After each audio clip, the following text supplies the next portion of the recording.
morning everyone! Welcome to another random vlog. Samahan nyo kami ng aking panganay na anak na si Celine dito sa Jollibee.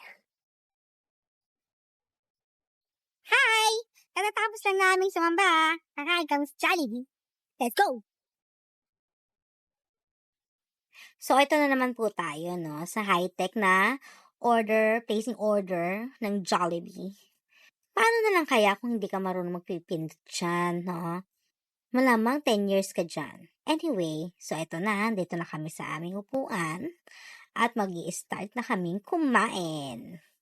So naka-fast forward man yan guys. Halata pa rin na masarap yung kain ko. Alam niyo sa mga ganyang pagkakataon na nagde-date kami ng panganay ko. Tuwang-tuwa ako. Kasi minsan lang namin yan magawa nung lumaki na siya. Lagi siyang busy sa school. Pero okay lang. Kasi nag-aaral man siyang maigi. At wala naman ako naging problema dyan sa anak ko. Grabe, lakas kong lumamon. Hulaan nyo nakailang rice ako. Yang isang niya nagpapanggap pa. Diet daw siya. Pero tingnan nyo.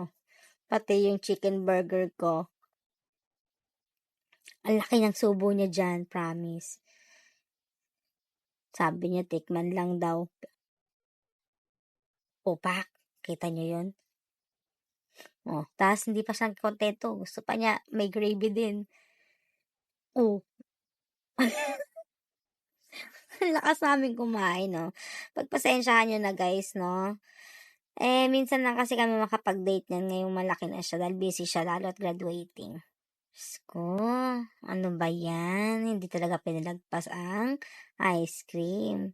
FYI, diabetic ako pero matigas ang ulo. Lahat ng bawal ay masarap, no? So, kain-kain pa din ako kahit na bawal. Bakit? You only live once. Charis! Hindi, minsan lang naman ako kumain ng ganyan, guys. Ayan na, patapos na kami.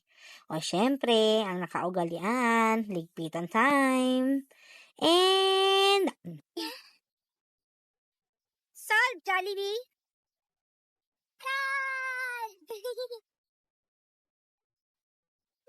So, busog na, no? Bye-bye! Busog ka?